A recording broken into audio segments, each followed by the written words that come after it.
ஜெபிக்கலாம். தகப்பன ஆண்டவரே, இந்த நிகழ்ச்சி மூலமாக மீண்டும் இந்த இடத்துல நீர் கொண்டு வந்ததுக்காக நன்றி. பார்க்கிற ஒவ்வொருவரையும் ஆசீர்வதிங்க. உங்களுடைய கருத்தினால் தாங்கிக் கொள்ளுங்க. எல்லாரையும் உங்களுடைய கருத்தில் ஒப்பு கொடுங்க. இயேசுவின் இனிய நாமத்தில். ஸோ இந்த நிகழ்ச்சி மூலமாக உங்களை சந்திப்பதில் நான் மிகவும் சந்தோஷம் அடைகிறேன். எல்லாரும் நல்லா இருக்கிறீங்கன்னு நான் கருதுறேன். ஸோ இன்னைக்கு நம்ம பார்க்க போற வசனம் எரேமியா 6:25.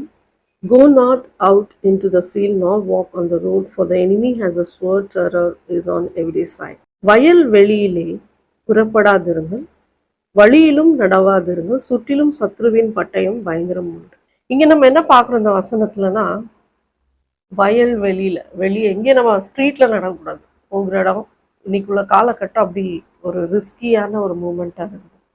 எப்படி ஒரு ரிஸ்கியான மூமெண்ட்னா, நம்ம எங்கே நடந்து போனாலும் இட்ஸ் அ வெரி ஃபியர்ஸம், பயம், ஒரு அச்சுறுத்தல், கேரண்டீடு கிடையாது. ஏன்னா இன்னைக்கு பார்க்குற பாப்புலேஷன் அதிகமாக, மக்களுடைய பெருக்க ஜனத்தொகை பெருகி இருக்குது.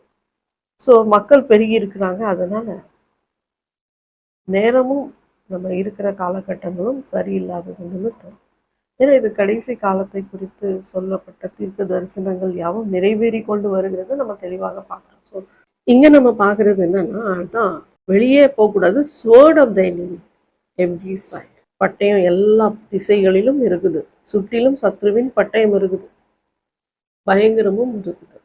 இப்போ மோசே உளவு பார்க்குறாங்க. உளவு பார்க்க ஆட்களை அனுப்புறாங்க. இஸ்ரவேலர்களில் ஒவ்வொரு கோத்திரருக்கும் தலைவர்களை தேர்ந்தெடுத்து நீங்கள் போங்க அப்படின்னு சொல்லி மோசே அனுப்புறாங்க. இங்கே ஸ்பையிங் இன்னைக்கு மட்டும் இஸ்ரேல் கிட்ட கிடையாது. இது ஆதி காலத்துல இருந்து, மோசே காலத்துல இருந்து அவங்களுக்கு ஆண்டவர் அந்த ஒரு ஞானத்தை கொடுத்துருக்காரு. ஸ்பை பண்ற வேலை அவங்கள மாதிரி யாருமே கிடையாது வேர்ல்டுலே. ஸோ இங்க நம்பர்ஸ் 13:1 எண்ணாகமம் 13, கர்த்தர் மோசையை நோக்கி, நான் இஸ்ரவேல் புத்திரருக்கு கொடுக்கும் கானான் தேசத்தை சுற்றி பார்ப்பதற்கு நீ மனிதரை அனுப்பு. ஒவ்வொரு பிதாக்களின் கோத்திரத்திலும் ஒவ்வொரு பிரபு ஆகிய புருஷனை அனுப்ப வேண்டும் என்றார். ஹல்லேலூயா. மோசே கர்த்தருடைய வாக்கின்படியே அவர்களை பாரான் வனாந்திரத்திலிருந்து அனுப்பினான். அந்த மனிதர் யாவரும் இஸ்ரவேல் புத்திரரின் தலைவர்கள். அதெல்லாம் புரிஞ்சுதா? இங்க நம்ம பார்க்குறோம், மோசே ஸ்பை பண்றதுக்கு வில்டர்னஸ் ஆஃப் பரான்னு சொல்லப்பட்டது. இந்த வனாந்திரத்துல ஆட்களை அனுப்புறாரு ஸ்பை பார்க்க, லேண்டை ஸ்பை பார்க்க. எப்படி கானான் தேசத்துல நம்ம போகிறோம், அந்த தேசம் எப்படி இருக்கிறது, அது நல்ல தேசமா, அது எப்படிப்பட்ட தேசம் என்று உளவு பார்க்க. ஆண்டவர் கொடுத்த கட்டளை தான், ஆண்டவர் கொடுத்த நியாயப்பிரமாணம் தான். ஆண்டவர் தான் இவர்களுக்கு இந்த ப்ராமிஸ் லேண்டை கொடுத்தாங்க. ஆனால் அதற்கு முன்பதாக சரி அதை போய் இவர்களோட பார்த்துட்டு வரலாமே என்று சொல்லி அவங்கள அனுப்புகிறாங்க. இங்கே 13:17 அவர்களை மோசே கானான் தேசத்தை சுற்றி பார்க்கும்படி அனுப்புகையில் அவர்களை நோக்கி, நீங்கள் இப்படி தெற்கே போய் மலையில் ஏறி தேசம் எப்படிப்பட்டது என்றும் அங்கே குடியிருக்கிற ஜனங்கள் பலவான்களோ பலவீனர்களோ கொஞ்சம் பேரோ அநேக பேரோ என்றும். இங்கே நம்ம பார்க்குற இந்த 17-18 ஸ்கிரிப்சர்ல நம்ம என்ன பார்க்குறோன்னா, ஜனங்கள் பலவான்களா பலவீனர்களா, நல்லதா கெட்டதா நம்ம போகிற இடம், பட்டணங்கள் எப்படி, அவங்க இருக்கிற கூடாரங்கள் எப்படி இருக்கு, கோட்டைகள்ல குடியிருக்கிறாங்களா, நிலம் எப்படிப்பட்டது, வளப்பமானதா இலப்பமானதா, அப்படின்னா ரிச் ஆர் புவர், விருட்சங்கள் உண்டா இல்லையா. ஆனா அவங்களுக்கு தெரியுது இப்போ என்ன விருட்சம் அங்க வரும்னா கிரேப்ஸ். இந்த கிரேப்ஸ் அங்க உண்டு, அது வரும்போது அதையும் கொஞ்சம் கொண்டு வாங்கல என்று சொல்றாரு. அதான் திராட்சை செடி முதற் பழம் பழுக்கிற காலமா இருந்தது அப்படின்னு அங்க எழுதப்பட்டிருக்கு. So they went and spied out the land from wilderness of Zin to Rehob. அவர்கள் போய் சீன் வனாந்திர தொடங்கி ஆமாத்துக்கு போகிற வழியாகிய ரெஹூப் மட்டும் தேசத்தை சுற்றி பார்த்து, அந்த தேசத்துல இருந்து, அதான் நம்ம பார்க்குறோம், வில்டர்னஸ் ஆஃப் ஜின்ல இருந்து ரெஹூப் வரைக்கும். ஸோ இந்த இடங்கள்ல எல்லாம் போய் அவங்க சுற்றி பார்க்க போயிருந்தாங்க. ஸோ போகும்போது மோசே தெளிவாக சொல்லிட்டார், நீங்கள் போய் ஸ்பை பண்ணும்போது லேண்டு எப்படிப்பட்டது, அங்க என்னென்ன காரியங்கள் நடக்குது எல்லாமே தெளிவாக கொண்டுட்டு வந்து எனக்கு ரிப்போர்ட் பண்ணுங்கன்னு சொல்லி அனுப்பப்படுகிறார்கள். ஆனா இப்போ இவங்க போய் அதெல்லாம் பார்த்துட்டு வரும்போது நிறைய பேர் நம்ம அங்க பாக்குறோம். இவங்க பார்த்துட்டு வரும்போது அங்க ஸ்பை என்ன சொல்றாங்கன்னா, 2 பேரை தவிர மத்தவங்க எல்லாம் சொல்றாங்க, இல்ல அங்க போக முடியாது. அவங்க பயங்கரமானவங்க. நம்பர்ஸ் 13ல நம்ம பாருங்க. 13, 32, 33. இப்போ நாங்கள் போய் சுற்றி பார்த்து வந்த அந்த தேசம் தன் குடிகளை பட்சிக்கிற தேசம். நாங்கள் அதிலே கண்ட ஜனங்கள் எல்லாரும் மிகவும் பெரிய ஆட்கள். அங்கே ராட்சத பிறவியான ஏனோக்கின் குமாரராகிய ராட்சதரையும் கண்டோம். நாங்கள் எங்கள் பார்வைக்கு வெட்டுக்கிளிகளைப் போல இருந்தோம், அவர்கள் பார்வைக்கு அப்படியே இருந்தோம் என்று சொல்லி இப்படி இஸ்ரேல் புத்திரருக்குள்ளே தாங்கள் சுற்றி பார்த்து வந்த தேசத்தை குறித்து துர்ச்செய்தி பரம்ப செய்தார். With God all things are possible. தேவனால் கூடாத காரியம் ஒன்றுமே இல்லை. ஆண்டவர் நமக்கு ஒரு ஸ்ட்ரென்த் கொடுத்தாருன்னா, ஒரு டேலண்ட் கொடுத்தாருன்னா, ஒரு நாலேஜ் கொடுத்தாருன்னா, ஒரு இன்டெலெக்சுவல் மைண்டை கொடுத்தாருன்னா, நிச்சயமாக விசுவாசித்தால் நம்ம சாதிக்க முடியும். படிக்கிற பிள்ளைங்க கூட என்னால் இது முடியாதுன்னு நினைச்சா அவ்வளோதான், முடிஞ்சு போச்சு. ஒரு ஆம்பிஷனோடு போறீங்க, ஒரு இடத்துல வேலைக்கு சேர்றீங்க, என்னால் முடியாது அப்படின்னு சொன்னீங்கன்னா அப்போவே விழுந்துடும். ஸோ நமக்கு ஒரு மெயின் என்னன்னா ஒரு ஆம்பிஷன் இருக்கும். இல்லை என்னால் முடியும், ஆண்டவர் என் கூட இருக்கிறாரு, என்னால் எல்லாம் சாதிக்க முடியும், ஏன்னா because God is with me அப்படின்னு நம்ம நினைக்கும் போது இந்த காரியம் நிச்சயம். இங்கே நம்ம பார்க்குறோம் நெகட்டிவ் ரிப்போர்ட்ஸை 2 பேர் கொண்டுட்டு வர்றாங்க. அவங்களுக்குள்ளாக மெசேஜ் ஸ்ப்ரெட் ஆகுது. என்ன அந்த காங்கிரிகேஷன்ல ஸ்ப்ரெட் ஆகுதுன்னா, அனகைட்ஸ் ராட்சதர்கள் அங்கே இருக்கிறாங்க. நம்மை காட்டிலும் பலசாலிகள், மிகவும் பலசாலிகள், நம்மை காட்டிலும் அதிகமான பலசாலி. அப்போ பயம், இந்த பயம் வந்துடுச்சுனாலே மனுஷன் எதையும் சாதிக்க முடியாது. ஆண்டவரே சொல்றாரு, பயப்படாது, fear not. God is only telling us, no, don't fear. Be bold, be stronger. You can achieve what God had planned for you. இப்போ இந்த பாலும் தேனும் வடியில இந்த தேசத்துல போகும் பொழுது அங்க ஆண்டவர் அவர்களுக்கு என்ன சொல்றாருன்னா, இருக்கிற ஹிட்டைட்ஸ், ஹிவைட்ஸ், ஜெபூசைட்ஸ், பெரிசைட்ஸ், கிர்கசைட்ஸ், அமரைட்ஸ் இவங்களெல்லாம் நான் துரத்தி விடுவேன் அப்படின்னு ஆண்டவர் சொல்றேன். ஸோ இந்த கானானாய்ட்ஸ் இவங்க எல்லாமே வந்து முழுமையாக துரத்தப்படலாட்டும் கொஞ்சம் பேரை நான் விட்டு வைப்பேன், ஏன்னா உங்களை சோதிப்பேன் அப்படின்னு. ஸோ அதுதான் இன்னைக்கு இஸ்ரேலில் கூட நடக்குது. நம்ம என்ன பார்க்குறோன்னா, அக்டோபர் 7 போன வருஷம் பயங்கரமான எதிர்பாராத விதமான ஒரு அடி இஸ்ரேல் மக்களுக்கு. ஏன்னா இந்த ஹமாஸ் வந்து அட்டாக் பண்ணிச்சு, எல்லாத்துக்கும் தெரிஞ்ச விஷயம். அது மட்டும் இல்லை, பட் இப்போ என்னன்னா அவங்க நிறைய பேரை ஹோஸ்டேஜாக பிடிச்சிட்டு போய் நிறைய பேரை என்ன பண்ணிட்டாங்க, ஒரு சிலரை கொண்டும் போட்டிருக்காங்க, நிறைய சித்திரவதை படுத்திருக்காங்க, டனலில் கொண்டு போய். ஆனால் ஆண்டவர் வந்து எப்போ ரீடாலியேட் பண்ணுவார். பழைய ஏற்பாடு காலத்தின் பிரகாரமாக நம்ம பார்க்கும்போது பல்லுக்கு பல்லு, கண்ணுக்கு கண்ணுன்னு ஆண்டோடைய வசனமே சொல்லுது. ஸோ அவங்கெல்லாம் அதுதான் யூதர்களுக்கு அந்த அளவுக்கு ஆண்டவர் ஞாபகப்படுத்து. இவங்க என்ன பண்ணாங்க, முந்தானத்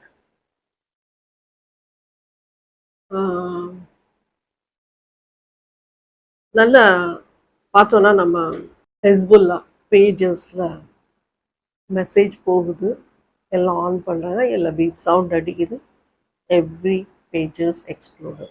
பாருங்க, இஸ்ரவேலர்களுக்கு சாதகமாக ஈவன் யுஎஸ்ஆல கூட பண்ண முடியல இந்த காரியத்தை. அது எப்படி சாத்தியம்? ஒரு பேஜர் மூலமாக அட்டாக் நடந்திருக்கு. கோல்ட் அப்போலோன்னு சொல்லக்கூடிய ஒரு நிறுவனம் தைவானில், அவங்கக்கிட்ட தான் இவங்க வந்து ஒரு 5000 பேஜஸ். ஏன்னா அந்த நசருல்லான்னு நம்ம சொல்கிற ஹெஸ்புல்லாக்குள்ள தலைவன் லெபனான் பகுதியிலேருந்து அங்கேருந்து செயல்பட்டு கொண்டு இருக்கிறவங்க வந்து ஆர்டர் கொடுத்துருக்குறாங்க 5000 பேஜஸ்.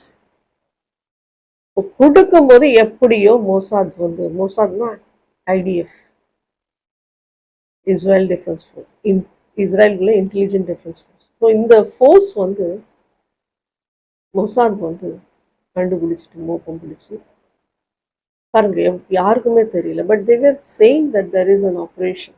அப்படி மட்டும் சொன்னாங்க. பட் என்ன நடக்கும்னு தெரியாது.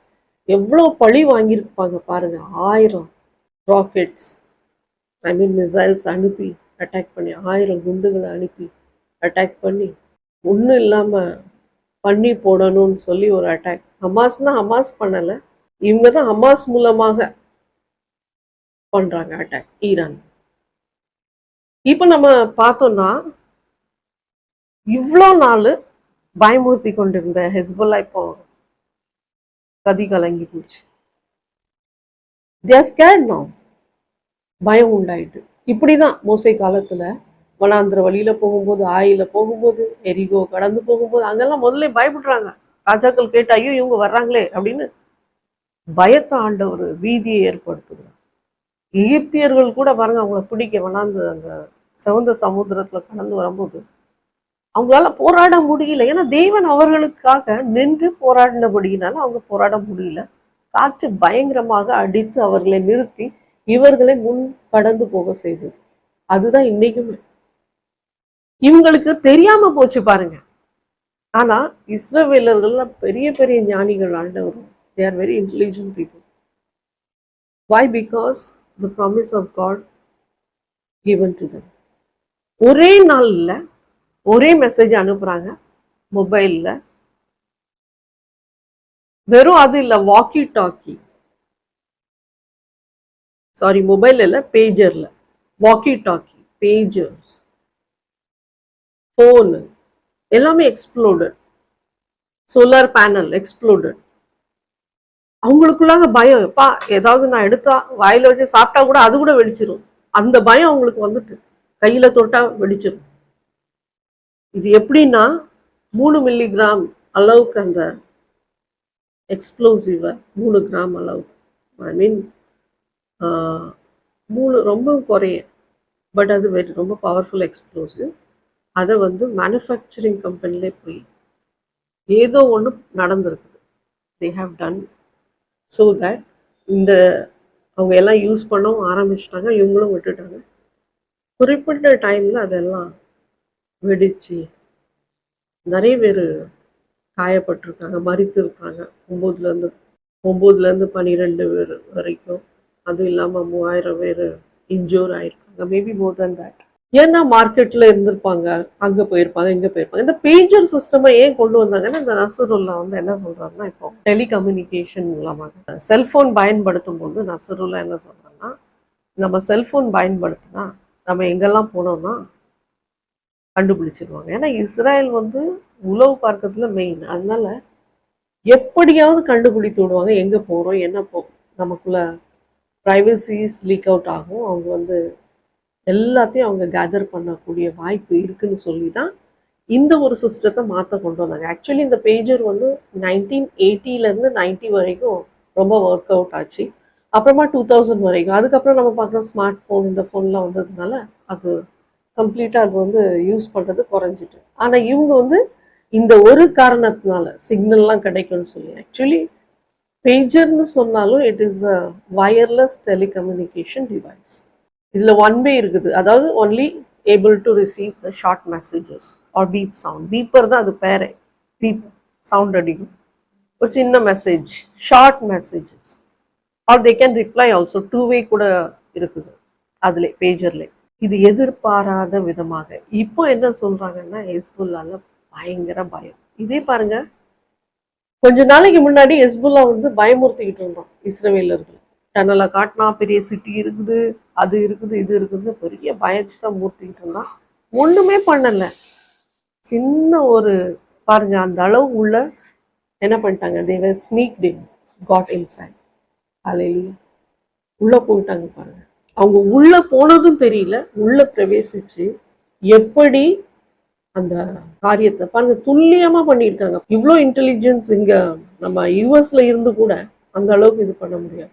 ஆனா இது துல்லியமா, யார் உதவி வேண்டாம்னு சொல்லி they have done it. இப்போ அவங்க பயப்படுறாங்க. ஏன்னா ஃப்ரிட்ஜ் வச்சிருக்காங்க, திடீர்னு ஃப்ரிட்ஜ் வெடிச்சிருச்சுன்னா, ஒரு பொருள் வச்சிருக்காங்க, திடீர்னு ரேடியோ வெடிச்சிட்டுனா, திடீர்னு ஒரு வீட்டில் உள்ள எல்லா எலக்ட்ரானிக்ஸ் ஐட்டம் ஏதாவது ஒன்று டக்குன்னு வெடிச்சிட்டுனா, ஸோ எல்லாம் பயந்து போய் வெளியே போட்டாங்க. ஃபோனையும் பயந்து போய் வெளியே போட்டாங்க.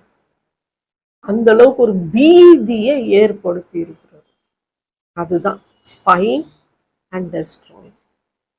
அவங்களுக்கு விரோதமாக வந்தவங்க அவங்க விடுறதே இல்லை. ஹல்லேலூயா. ஸோ நிறைய பேர் அதுல காயப்பட்டிருக்கிறாங்க. ஏன்னா இது ஒரு தீவிரவாத இயக்கம். நீங்க பாத்தீங்கன்னா சாம்சன் இதே போலதான் பிலிஸ்தியர்கள்ல உள்ள புகுந்து அடிக்கிறார். அவருடைய மனைவி அவர் பறி கொடுத்தோன்னா புகுந்து அடிக்கிறார். எல்லாத்தையும் அந்த ஒலிவ் க்ரூவ்ஸ் எல்லாத்தையும் இந்த கிராப்ஸ் எல்லாத்தையும் சுட்டடிக்கிறார். ஒரு கழுதையின் தாடை எடுத்து 1000 பேரை கொண்டு போடுறான். அந்த அளவுக்கு ஆண்டோடைய பலன் இறங்குது பாருங்க. அந்த டைம்ல தி நீடட் ஸ்ட்ரென்த், பலன் அவங்களுக்கு தேவை. அப்ப ஆண்டவர் பலத்தை ஊற்றினார். யாக்கோபு கிட்டே ஆண்டவர் சண்டை போடுறாருன்னா பாருங்களேன். ஸோ அந்த காலத்துல எல்லாம் men they should be wrestlers. Strength அதுலதான் உண்டு, சண்டை போடுறதுல தான் அவங்களுக்கு ஸ்ட்ரென்த். இப்போ அப்படி இல்லை. இப்போ காலம் மாறிட்டு. இப்போ மைண்ட், இன்டலெக்சுவல், இப்பெல்லாம் நம்ம பார்க்குறோம் ஆர்டிஃபிஷியல் இன்டெலிஜென்ஸ் இதெல்லாம் எங்கேயோ போயிட்டு இருக்கும். உலகம் வேற திசையில போயிட்டு இருக்கும். யாருமே எதிர்பார்க்காத விதத்துல போயிட்டு இருக்குது. இது யாரும் நினைத்து கூட பார்த்துருக்க மாட்டாங்க. ஒரு 10, 20, 30 வருஷத்துக்கு முன்னாடி யாருமே இந்த அளவுக்கு நினைச்சு பார்த்ததே கிடையாது. அந்த அளவுக்கு உலகம் வேற ஒரு டேர்னிங் பாயிண்ட்ல போயிட்டு இருக்குது. ஸோ இந்த காலத்துக்கு என்ன தேவையோ அதை கூட ஆண்டவர் அவர்களுக்கு கொடுக்குறார். நாலேஜை கொடுக்குறார், ஞானத்தை கொடுக்குறார். எதிரிகளை எப்படி சமாளிக்கணும்னு சொல்லி பாருங்க. ஒரு சின்ன குட்டி நாடு தான், சுத்தி இருக்கிறது எல்லாமே எதிரிகள் தான். எல்லாம் எதிரிகளால சுற்றி இருக்கிற ஒரு நாடு. ஆனாலும் தேவன் அவங்க கூட இருக்கிறதுனால தான் அவர்களால நிற்க முடிகிறது. ஆண்டவர் நம்ம கூட இருந்தா, நம்ம வாழ்க்கையில கூட ஆண்டவர் நம்ம கூட இருந்தா யாராலையும் நம்ம அசைக்க முடியாது. பலவீனம், சோர்வு, நோய், நம்ம முடியாண்மை எதுவுமே நம்ம மேற்கொள்ள முடியாது. ஏன்னா because God is with us. கர்த்தர் நம்ம கூட இருக்கு. ஆண்டவர் நம்ம கூட இருந்தா யாராலையும் எதிர்த்து நிற்க முடியாது. பட் அந்த அளவுக்கு நமக்கு விசுவாசம் வேணும். ஆண்டவர் மேல விசுவாசம் வேணும், கர்த்தர் மேல நம்பிக்கை வேணும். என்னால் முடியும் என்று சொல்லி. எதிர்ப்பு நிறைய இருக்கும், போராட்டம் இருக்கும். வாழ்க்கையில பிரச்சனை இல்லாத வாழ்க்கை இருக்கவே இருக்காது. பைபிள் எடுத்தா பிரச்சனை, பைபிள் எடுக்காட்டும் பிரச்சனை. பைபிள் எடுத்தா பரலோக ராஜ்யம் உண்டு, எட்டர்னிட்டி உண்டு, ப்ராமிஸ் உண்டு. ஏசப்பா நமக்கு கொடுத்த அந்த ப்ராமிஸ், அந்த ரிவார்டு உண்டு. அதை நிறைய பேர் மறந்துடுறாங்க இன்னைக்கு. அவர் வருகையில எல்லாத்தையும் கொண்டுகிட்டு வர்றாரு நமக்கு. அது ஒரு நொடியில நம்ம அதை நினைத்தா நம்ம ஆண்டவர் விட்டு பின் வாங்கி போக மாட்டோம். We won't turn back. No, I have taken this step. I will follow at any cost. நம்ம தான் டிசைட் பண்ணணும். சாய்ஸ் அவரு கொடுத்துட்டாரு. Not it is a force. உங்களை வற்புறுத்தி யாருமே நீங்க ஆண்டவரை ஏற்றுக்கொள்ளுங்க அப்படின்னு சொல்றது இல்லை. எல்லாருக்கும் இட் இஸ் ஃப்ரீலி கிவன். நீங்க சாய்ஸ் பண்ணணும். ஆண்டவருடைய சமூகத்துல போகணுமா இல்ல அவருடைய சமூகத்துல இருந்து விலகி போகணுமா? சாய்ஸ் நம்ம மேக் பண்ணணும். பட் பாருங்க, ஆண்டவர் கூட நீங்க சார்ந்து இருந்தா நீங்க வாழ்க்கையில பெரிய ஜெயத்தை காண்பீர்கள், பெரிய வெற்றியை காண்பீர்கள், பெரிய சாதிக்க அளவுக்கு ஆண்டவர் உங்களுக்கு திடனை கொடுப்பார், தைரியத்தை கொடுப்பார். எப்படி வரும் நமக்கு தெரியாது. But God will do it for you. Hallelujah. பாருங்க, சாம்சன் எப்படிப்பட்டவனா இருந்தான்? சாதாரண மனிதன் தான். ஆனா அந்த 1000 பேரை கொல்றதுக்கும் ஆண்டவருடைய ஆவி ஊற்றப்பட்டது பாருங்க. பயங்கரமான powerful. The spirit of the Lord was poured mightily upon him. பலமாய் தேவனுடைய ஆவி சிம்சன் மேல ஊற்றப்பட்ட பிறகு அவன் பழைய மனிதன் அல்ல, புதிய மனிதன். அந்த அளவுக்கு பலன் அவனுக்குள்ளாக வந்தது. பிலிஸ்தியர்கள் பார்த்து பயந்து நின்றார்கள். சிம்சோன்னாலே பயந்து போயிட்டாங்க. பட் அதுக்கு முன்னாடி அவங்க பேரண்ட்ஸ்க்கு ஆண்டவர் ஒரு கட்டளைகளை கொடுத்துருக்கிறார். தலையில என்ன பண்ணக்கூடாது? சவரன் போடக்கூடாது, முடி வெட்டக்கூடாது. டாக்ஸிகேட்டிங் ட்ரிங்க் நிறைய பேர் சொல்லுவாங்க. Christian, some of the Christians குடிக்கலாம், ட்ரிங்க்ஸ் அடிக்கலாம். டாக்ஸிகேட்டிங் ட்ரிங்க் கொடுக்கக்கூடாது சிம்சோனுக்கு அப்படின்னு ஆண்டவர் வற்புறுத்தி சொல்லியிருக்காரு. ஏன்னா ஹி வுட் பி எ நாசரைட். ஆண்டவரால நீங்க தேர்ந்தெடுக்கப்பட்ட பிள்ளைங்களா இருந்தா ஆண்டவர் உங்களுக்கு ஒரு சில லைஃப் ஸ்டைல் இப்படிதான் நீ இருக்கணும்னு ஆண்டவர் நமக்கு ஒரு மெத்தடை கொடுப்பார். அதை வந்து சிம்சோன் வந்து ஃபாலோ பண்ணிக்கிட்டு இருந்தார். இந்த சிம்சோன் ஃபாலோ பண்ண நிமித்தம் தான் எதிரிகளை அடிக்க முடிந்தது. ஏன்னா ஒபீடியண்டா இருந்தார் ஆண்டவருக்காக. இப்படிதான் இருக்கணும், இப்படிதான் கிறிஸ்தவ ஜீவியம் இருக்கணும் அப்படின்னு ஆண்டவர் நமக்கு கொடுத்த பிரகாரமே நம்ம வாழ ஆரம்பித்து கொள்ள வேண்டும். So otherwise it's very difficult. தீனால் கதையை நம்ம பார்த்தோம்னா உலகத்துல என்டர்டெயின்மெண்ட்டுக்கு உலகத்துல ஓடுறான். உலகம் எப்படி இருக்கு நான் பார்க்க போறேன். உலகத்துல போனா ரிஸ்க் தான். So when God had put a fiery protection around you, ஆண்டவர் வந்து உங்களுக்கு ஒரு பலத்த பாதுகாப்பு போட்டிருக்காரு. ஒரு அந்த பாதுகாப்பு எப்படிப்பட்ட பாதுகாப்புனா உள்ள கூட ஒருத்தர் நுழைய முடியாது. அந்த அளவுக்கு ஆண்டவருடைய பாதுகாப்பு பயங்கரமா. ஸோ சிம்சன் ஆண்டவர் பயன்படுத்துறதுக்கு முன்னாடி ஆண்டவர் இந்த கட்டளைகளை கொடுத்துட்டார். இப்படிதான் இருக்கணும், இப்படிதான் வாழணும், வாழ்நாள் முழுவதும் அவன் அப்படிதான் வாழணும் என்று சொல்லி. ஆகவே இந்த சிம்சோனை எடுத்து ஆண்டவர் பயன்படுத்தினார். அநேக பிலிஸ்தியர்களை அதம் பண்ணுவதற்கு. 20 வருஷமாக இஸ்ரவேலர்களை ஆண்ட சிம்சோன் பெரிய காரியங்களை சாதித்து சென்றார். So we all are God's children. God has a purpose and plan. Never fear if the enemy attacks. Never fear. சத்ரு ஒருவேளை நமக்கு விரோதமாக எழும்பி வந்தா கூட பயப்படாதீங்க, கலங்காதீங்க, திகையாதீங்க. ஆண்டவர் கூட இருந்தா யாராலையும் வந்து செய்ய முடியாது. கர்த்தர் நம்ம பக்கத்தில் இருந்தால் யாரும் நமக்கு விரோதமாக கிடையாது. ஸோ நான் உங்களுக்காக சின்ன ஜெபம் செய்வேன். கர்த்தர் உங்களை ஆசீர்வதிப்பார், குடும்பங்களை ஆசீர்வதிப்பார், உங்களுக்கு பாதுகாப்பாக இருப்பார். சோர்ந்து போகாதீங்க, கர்த்தர் உங்களை வழி நடத்துவார்.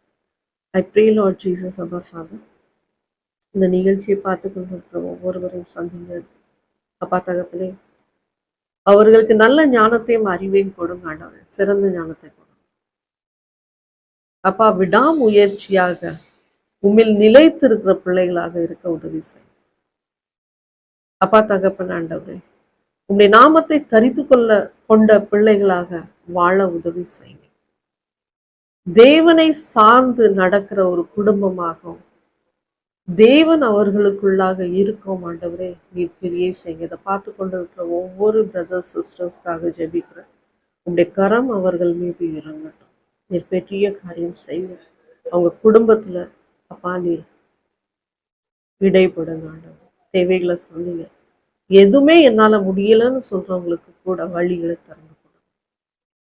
நடக்காத காரியங்கள், இதுவரைக்கும் நடக்காத காரியங்களை நடக்க பண்ணுங்க.